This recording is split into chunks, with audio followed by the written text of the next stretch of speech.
In this video, I am going to discuss about the Ohm's law in vector form. Dear student, you know a specific resistance rho is equal to E by J.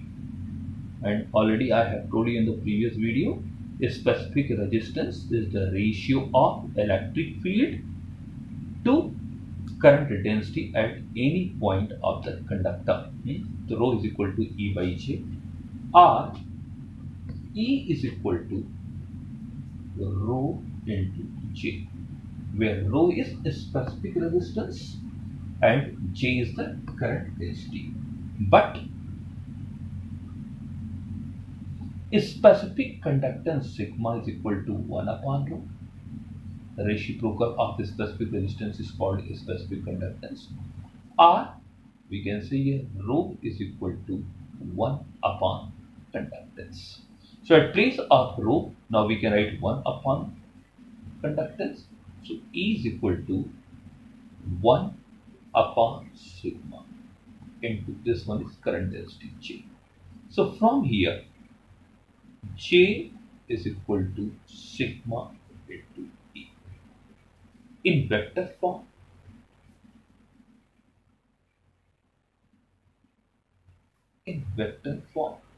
we can write here J is equal to sigma into E. And from here, we can say J is directly proportional to vector E. This expression is called Ohm's law in vector form.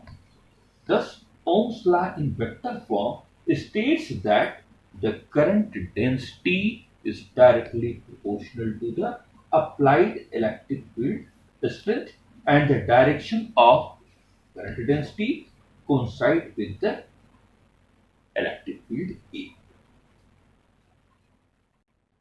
So, this current density J is equal to sigma into E. Actually, this expression is called Ohm's law in vector form. And now, the next topic is what here? Dependence of resistance on the dimension of conductor. Dependence of resistance, dependence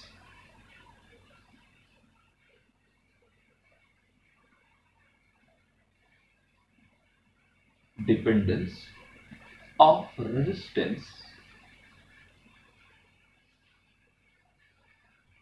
on the dimension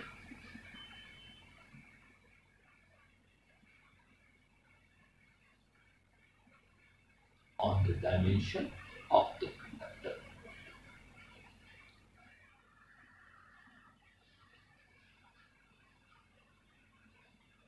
So how under this heading, we will try to find out how the resistance of a conductor change by changing its dimension. Dimension means by changing its length or area. Then how the resistance of the conductor will change. We know that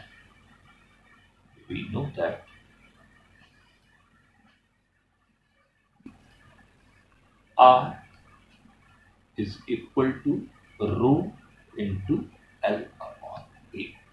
I hope all of you find it. With this relation, R is equal to rho into L by A, where R is the resistance, so rho is the specific resistance or resistivity of the wire, L length, and A is area.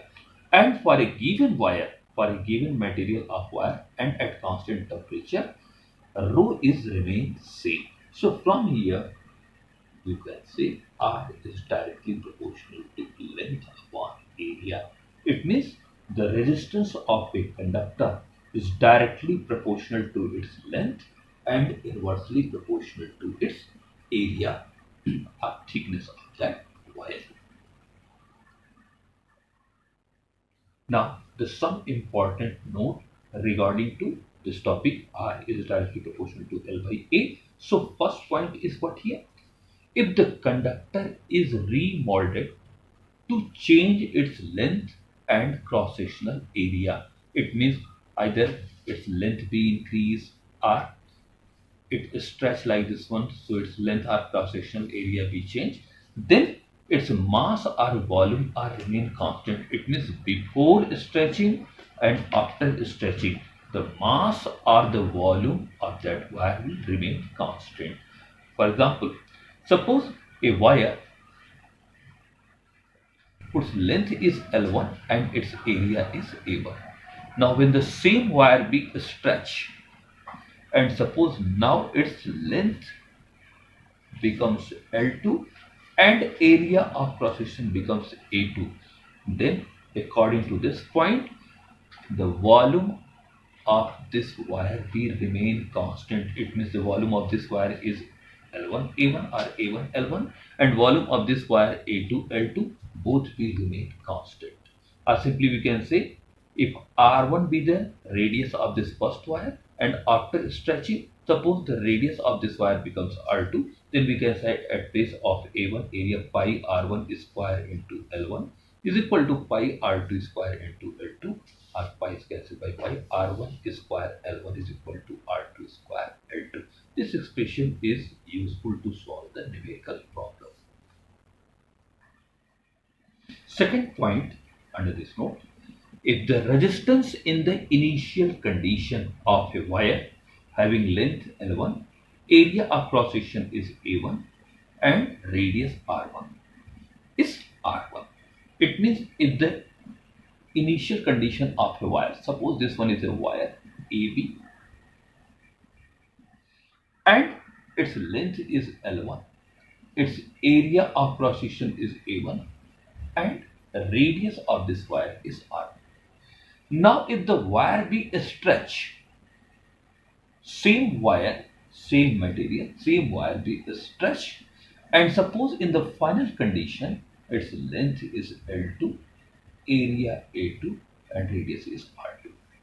Suppose for this wire its resistance is R1 and for this wire its resistance is R2.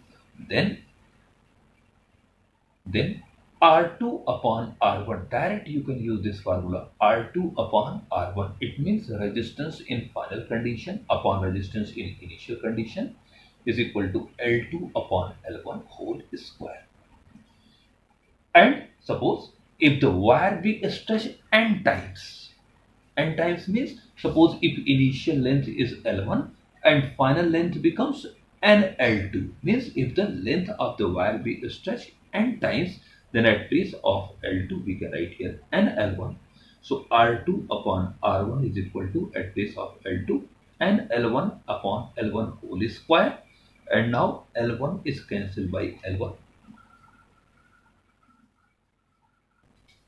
So R2 upon R1 is equal to N square, or simply we can say here R2 is equal to N square into R1.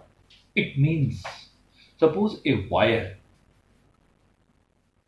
of length 2 centimeter and its resistance is suppose 2 ohm.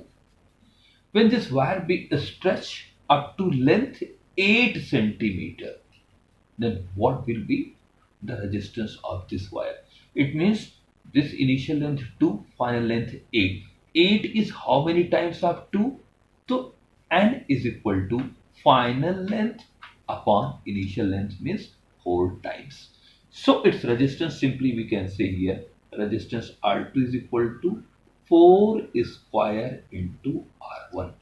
It means the resistance of this wire R2 is equal to 16 into resistance of first wire is how much? 2 ohm. So simply you can say R2 is equal to 32 ohm. It means if a wire of length 2 centimeter having resistance 2 ohm, when it stretched up to length 8 centimeter, then its resistance becomes 32 ohm. So dear student, today you go through this point here what I have discussed. Next time or in the next video I will discuss some more important points. Thank you. Third point in this note is what here?